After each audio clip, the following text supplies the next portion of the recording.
What's up, guys? Chris Brown, otherwise known as Chain Stasis Wellness, coming at you with another wellness moment. Today, we're going to get into part 3 of breaking down the book Ikigai. Again, it's written by Hector Garcia and Francesca Miralles. We're going to get into the next stage of what Ikigai claims is the way to get to live a long and healthy life, which is really, be well, feel good, live a healthy and well life, right? So, what I want to get into today is the concept of flow. You may have heard of flow before. I feel like most people hear of flow in a sporting context, but you might also hear about it when you were studying in college. Who knows? Everybody's life is different. But Ikigai claims in order to be happy, you need to be able to find this state of flow in what you're doing, and you need to be able to find it fairly routinely. Many of the Japanese people referenced in this book enter a state of flow in their work and their social activities regularly. The psychologist who coined the word flow, Mihaly Csikszentmihalyi, sorry if I butchered that name, would define flow as a mental state where you're completely immersed in what you're doing. Basically, you're always in the now, you're energized, you have focus, pleasure, delight, immersion, happiness.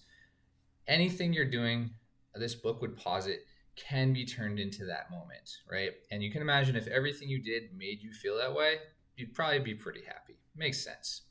It's a feeling like everything, if you just come into this naturally and everything just comes to you and goes smoothly, that's flow. Don't try to overanalyze it. It's similar to hyper-focus, but unlike hyper-focus, you're not necessarily absorbed into the activities to the point where it's detrimental to other things in your life. I like to use the analogy of someone who goes to the gym instead of their brother's wedding. They have to work out. It's almost like an addiction. You don't want it to become an addiction. You just want to enjoy what you're doing and really do it well. Owen Schaefer, he's a prominent researcher and analyst. He went a little deeper and described how you can engineer designs to encourage flow for the average person and how you can make them keep coming back to whatever task you have in mind. Now, he was probably designing it to sell things to people, which you could kind of go either way, whether that's healthy or not. But he was looking at what really pulls people in and keeps them coming back. And that's probably something you want for healthy behaviors, right? You want your habits to be something that you want to do and are easy to do, right? So what did Schaefer say, or what are that were the proposed conditions to get people into that state?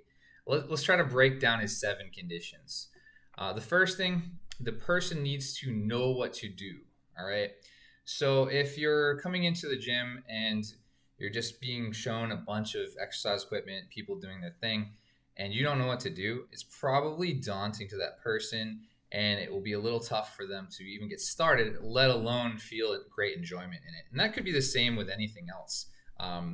If you're looking at calculus and you're not great at math, same thing. You're going to feel daunted and not even know where to start, right?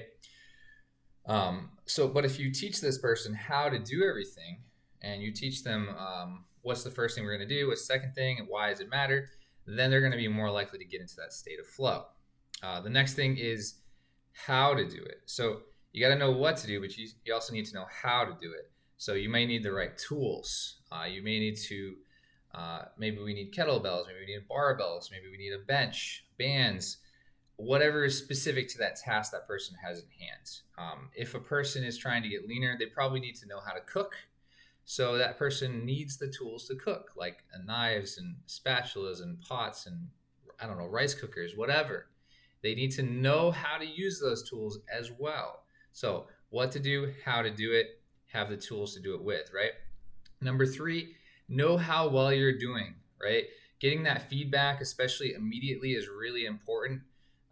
Oftentimes in the gym environment, you're going to have a coach or you're going to have a trainer. And maybe you're going to get feedback through how you look right away from a person, your wife or husband, saying, hey, you look great. You look like you've lost some weight. Or maybe you're just weighing yourself or taking progress pictures. Either way, you're getting feedback pretty quickly. I find a lot of people get discouraged if they don't have that positive feedback, and then they lose that state of flow. Obviously, in a bigger, broader goal, you can't get that instant feeling of flow. But if you're taking the smaller parts of your goals, what you have to do to get there, like food prep and cooking, or doing an individual set at a workout, then you can kind of get that feedback, right? Often for exercise, it's a certain feeling. Do I feel my glute active? Do I feel my hamstring active? Do I feel sore the next day? That's why people love feeling sore, even though soreness is not necessarily a great indicator of progress. It feels that way to them, right? The next thing, they need to know where to go, right? So you can take and look at this at a macro level or a micro level. Obviously, you need to know where the gym is. In my example, right? You need to know where the best gym is. You need to know where to find that trainer. You need to know inside the gym, where are the barbells? Where are the dumbbells? Where's the locker room? You need to know if you're looking for food, where can I buy healthy food? Where can I look up the greatest recipes? All that kind of stuff. Where can I ask for help and advice? That really helps. So you can look at this for any singular goal, and that would be important. The next thing, we need to find a balance between perceived ability and perceived skill. And again, this is what Schaefer's saying. It's been kind of moved around a little bit depending on who you talk to. But for the most part, if people don't have enough difficulty, enough challenge, they'll get bored with something, right? You'll say, I can do that anytime, and they'll procrastinate forever. And if they have too much challenge, then they'll get overwhelmed and they won't even attempt it. Back to the example of a new person walking into a giant gym, right? The other side of it is they need to think that they have enough skill to do the task or challenge in front of them, right? So if they don't feel like they have that skill to tackle that challenge, it doesn't matter if they actually have it. They just don't perceive it. Perception is reality. That's like what I tell people all the time. You need to believe it. So if you don't believe you can achieve something, we've talked about sleep in the past. If you don't think you're going to have a good night's sleep, you're a lot less likely to do so. If you don't think you're going to squat that weight, you probably shouldn't try it because you're probably not going to do it, right? And the last and most important thing here is being free from distraction. At least I think this is probably the most important thing here. We are in a society, in a world with constant distractions. We got cell phones, we got computers, we got TVs, YouTube videos, right?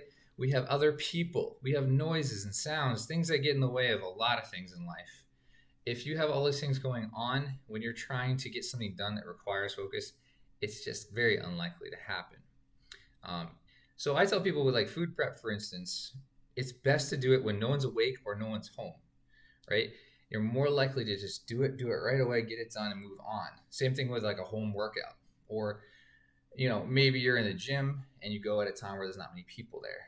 How often have you gone to a workout facility where it's super busy, you just get frustrated, right?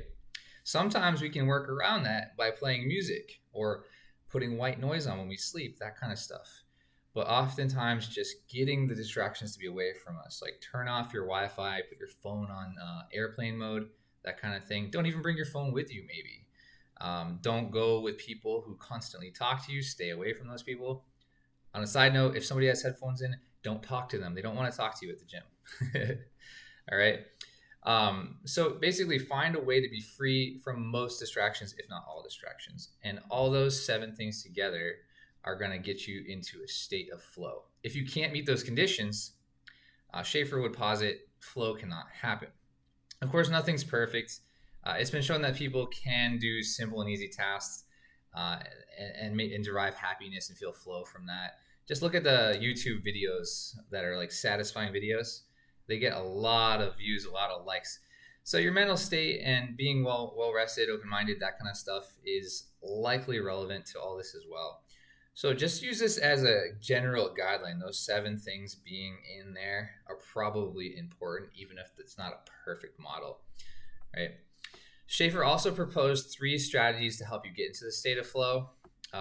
1, challenge yourself, just not too challenging. Too little leads to boredom, too much to anxiety. We talked about that. And get immediate feedback. Video games do this really well. You have a score, you have achievements, right? Maybe think of a personal trainer or coach. They do it really well. That set was a little off, or you did great here, but not so good here. Let's work on this. Number 2, have a clear and concrete objective. The book Ikigai calls this have compass over maps. Go in the right direction always, but realize the stops along the way or the distances between points might change, and you need to allow them to change. Bruce Lee would say, be like water, let it flow, don't have to be stiff and rigid. Obsession leads to fixation and mental blocks, and rigid things break. Water's a little better for this. Water can still be strong if it's pressurized. And don't always have that something be something you have to do a certain way, right? Allow for imperfections, right? Obsession over macros, for instance, or food timing often get in the way of actually just eating well, right? Number 3, and the last one here, is concentrate on a single task. This is kind of like being distraction free. Don't multitask. Humans are actually just really bad at multitasking. We can't do it. We just move from one thing to the other thing to the other thing, back and forth, and we do both of them poorly. We just can't perceive that we're doing that, so we think we're great. Enjoy the moment in that one thing. You really can't do that well if you're doing 5 things at once, right? And if you're doing 5 things you think are important, why are you doing that? You're rushing. You're trying to rush to get it all done. If you like it, why are you rushing? Ask yourself that, right? It's kind of why we try to meditate often, is so we can focus. It's all meditation is just being mindful and focused, right? Ikigai said there's people in Japan, they're called takumi, and they're essentially just specialists that are really, really good at one thing. They have major attention to detail, even if it's very simple, right? There is beauty in simplicity.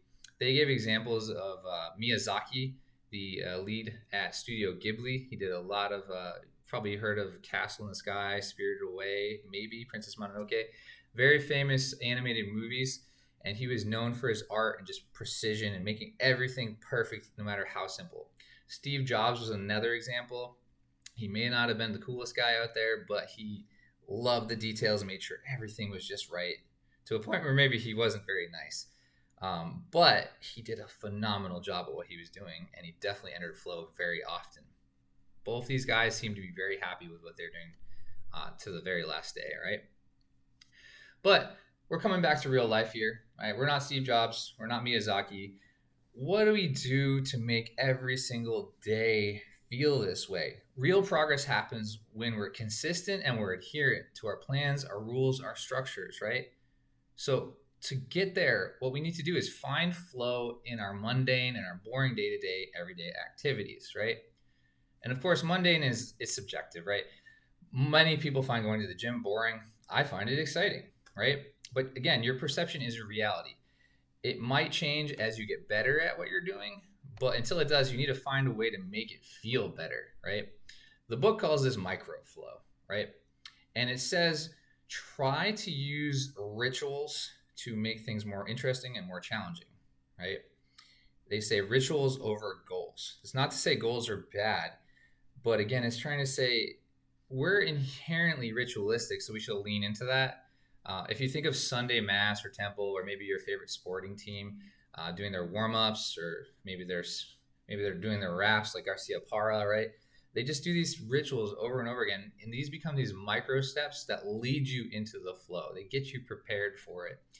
And when you're doing boring things, if you're following some kind of ritual and maybe adding to the ritual or creating a new ritual around the thing that's boring, you're going to be more interested in it, and it's going to lead you where you'll want to be. The other thing is it will make you stop worrying about the overall outcome, losing 50 pounds or benching 500, and it will get you going in the right direction instead, that compass over maps, right? If you're always worried about where you want to be, you're never where you should be at the moment, right? Again, back to my idea, worrying about looking good before even getting into the gym. So many people won't go into a gym because they don't think they look right. They don't fit in. That is not the right way to look at that. And you're never going to move forward if you're too obsessed over the initial or the overall goal before doing the initial forward steps, right? Okay, guys, so what we want to do is figure out how you specifically get into your flow for your activity. What activity do you want to do? And what do you need to do to get there, specific to you? All right. What activity do you want to do? What do you have in common with other people with what you want to get done? Are there other people who are similar? Do you want to work with them and get into a group flow? Is that how you get into flow, or does that get in the way and distract you? Are your activities you want to do physical, or is it mental? Does that change how you want to approach it? Please write it out. That is really, I can't overstate this. write it out, especially with a pencil and paper, not on a computer full of distractions or a cell phone full of distractions. Sometimes you need to see it written out for it all to make sense. And then you got to try it. You got to try it, you got to fail and retry it with what you learned. So let me know, guys, how it goes. Write it down in the comments. Just tell me in person, whatever. And if you like the video and you like the information I'm taking here and hopefully helping you understand this book in a quick way, like and subscribe so you can see the next one. But until next time, thank you and be well.